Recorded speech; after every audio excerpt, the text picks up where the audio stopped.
for the new people who a lot of new people who want to know what this is and why it's happening. Can you give us an introduction? Yeah, again, the term geoengineering, aka chemtrails, the layman's term for what we see happening in the skies, but this is weather modification on a global scale. In fact, these programs are so large and so all-encompassing that all other weather modification programs that go on a smaller regional basis are virtually, they're negated by the scope and scale of the global geoengineering programs. And these programs involve a number of aspects. You have the saturation of the atmosphere with various chemical and metal particulates.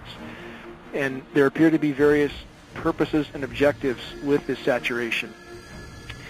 In conjunction with the saturation, which ionizes the atmosphere, it makes the atmosphere more conductive, we have the HAARP facilities, High Frequency Active Auroral Research Program. These are ionosphere heaters. Many have heard of the HAARP facilities.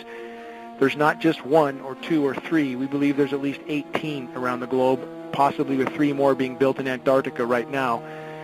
And once the atmosphere is saturated with these particulates, and then you add the ionosphere heaters, the entire weather system globally is virtually being thwarted. There is no natural weather at this point, and we really don't know what sort of climate conditions we would have necessarily if these programs were brought to a halt. And they desperately need to be brought to a halt, because the saturation of the atmosphere is thwarting the hydrological cycle. It's totally disrupting the rain cycle. Again, we have the artificially nucleated snowstorms, which I just mentioned. You can't go from 100 degrees to snow in one day without a whole lot of help. This includes jet stream manipulation with the HAARP facilities, and we are not guessing at this. We have monitoring sources for this signal, and we can see where the signal is most intense, and that's what steers the jet stream. So then you add artificial ice nucleation, which is a chemical nucleation process. They can turn what should have been rain into snow and drop the temperatures of these storm systems by this artificial chemical nucleation. This isn't sci-fi. This is hard science fact. The weather disseminating agencies are trying desperately. Their task, and they're all owned at the very top, it appears, by the Rothschilds and or other parts of the global elite complex. Rothschilds in particular are ownership of Weather Channel, Weather Central, Weather Underground. And it was imperative that they own these agencies, otherwise there would be great discrepancy in trying to explain away these events.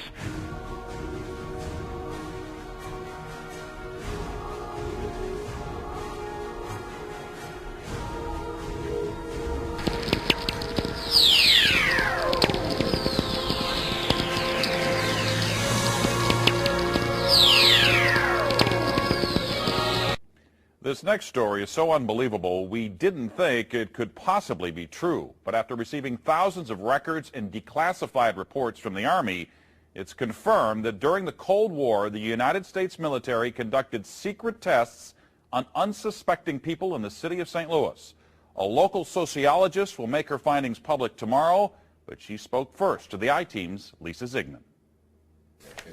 Lisa Martino-Taylor's life work has been to uncover details of the Army's ultra-secret military experiments carried out in St. Louis and other cities during the 1950s and 60s. This study was secretive for a reason. They didn't have volunteers stepping up and saying, yeah, I'll breathe zinc cadmium sulfide with radioactive particles. And secrecy, clearly they went to great lengths to deceive people. By making hundreds of Freedom of Information Act requests, she uncovered once classified documents that confirmed the spraying of zinc cadmium sulfide. The greatest concentration of this compound was sprayed near the Pruitt-Igoe housing complex just south of downtown St. Louis. It was home to 10,000 low-income people, and an estimated 70% were under the age of 12. Martino-Taylor claims they all unknowingly inhaled this compound morning, noon, and night so the government could measure its effects on their lungs. So this was in violation of all medical ethics, all international codes, and the military's own policy at that time. There's a lot of evidence that indicates that people in St. Louis, in the city, particularly in minority communities, were subjected to military tests that was connected to a larger radiological weapons development and testing project. For the first time, she links the St. Louis testing to a company called U.S. Radium, a company notorious for lawsuits involving radioactive contamination of its workers. The United States Radium had this reputation where they had been found legally liable decades prior for producing a radioactive powdered paint that killed many young women who painted fluorescent watch dials. While the Army admits it added a fluorescent substance to the zinc-cadmium compound, details of whether it was radioactive remain secret. Documents uncovered to date indicate the Army never conducted follow-up studies to see whether the compound caused long-term health issues. In 1972, after years of crime, poverty, and decline, the government destroyed the Pruitt-Igoe housing complex. Lisa Zigman, News Channel 5, I-Team. Now, the company U.S. Radium no longer exists. And as the storm approaches, the high begins to recede, and then they're running the flights back and forth, back and forth, back and forth, and literally seeding the leading edges of the cirrus. So the cirrus canopy is accentuated. That cirrus canopy, which would maybe be 200-300 miles out ahead of a cold front, is now 450 miles.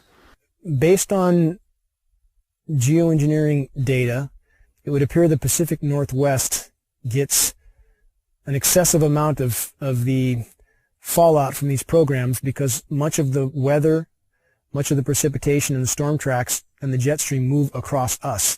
So as stated by globally recognized geoengineers like David Keith, that's the type of area they would want to seed these particulates as incoming fronts start to cover landfall.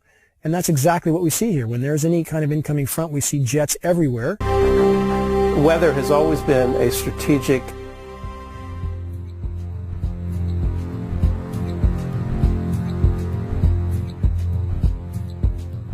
desire to control by the generals, whether it was Napoleon marching towards Moscow or Hitler in his Russian campaign, or our own Pacific Fleet trying to understand typhoons and use them for our strategic advantage. War and weather are very closely connected, and they've been connected ever since about 1812 or so, maybe earlier than that. Hannibal had to face the snows in the Alps. And so there's a long history of weather and warfare interactions. Environmental manipulation is like the ultimate method of covert warfare, because you can literally shut down food production. You can create a situation where the people within a country revolt against their own government, and you're invited in to mop up the mess. The issue of owning the weather by 2025, it's just a military publication. We've quoted it as far back as, I think, 94, 95 even. But you go back to these earlier reports and you look at sort of what was the objective, and the objective is exactly that: control the battlefield environment. Environmental factors give you an absolute advantage. If you can weaken your adversary before you have to fire the first bullet, maybe you even win the war. Whether it's incredibly historic sandstorms when we're invading Iraq, or you want to drought out or flood out a dictator that you're not happy with.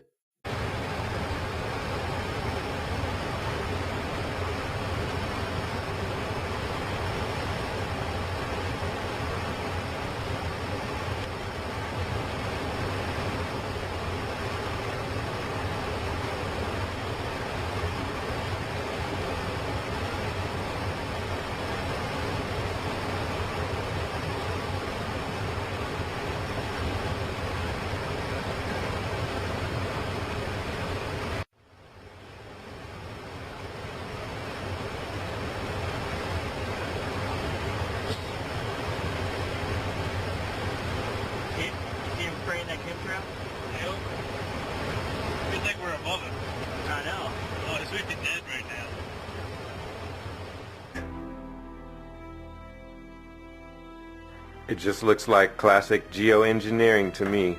Obviously, man-made structures in those cloud formations, probably the dispersion of chemicals, rendering a temperature changing HAARP-induced situation. Right there is what my guess would be. All I gotta say is hats off to the photographer. He really kept his hands still, and he's capturing, and then he's actually capturing a decent enough time to actually see this formation transform in front of ourselves and in front of the public right here. This scares me, man. I don't know. It's a terrifying HAARP-induced heating of the atmosphere. I mean, it looks like flames. It's an actual phenomenon. Look at the cloud formations around it. Could this be maybe just a real weather phenomenon? I just wondered, how did it have that square edge? I don't understand that square edge.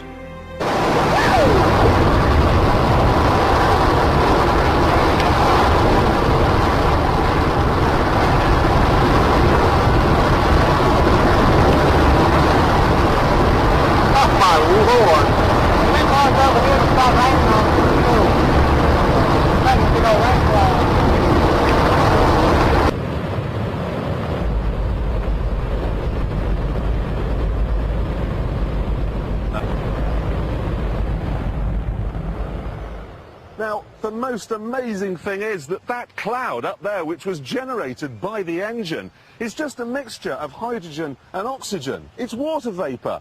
And in about an hour's time, someone in Mississippi is going to get wet washing. It will actually rain.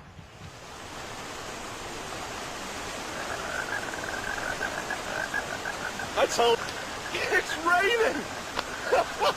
That's unbelievable! Oh. NASA's playing God.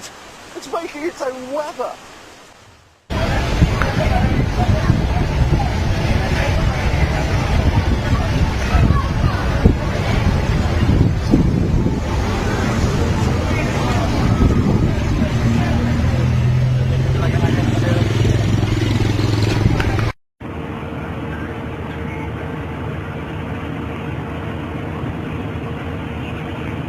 Vamos a ver esa playa.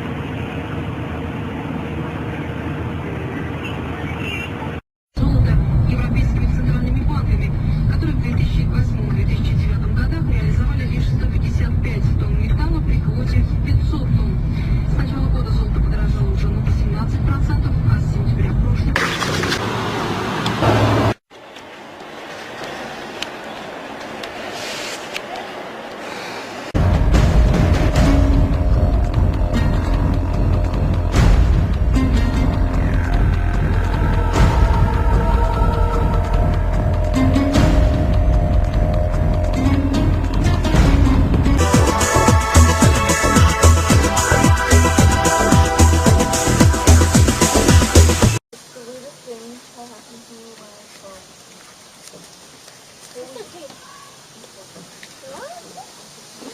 It's like something you'd see in a video game.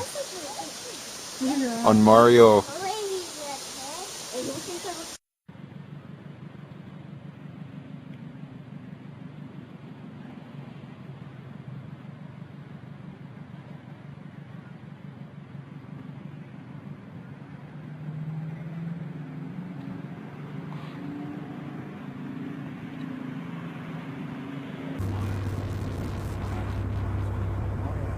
There we go. I got it. You filming it? Yeah, baby. Now that weird looking or what? Looks like it punched a hole in that cloud. It looks like a tornado is coming down on the side. Of course, the expressway is so bouncy.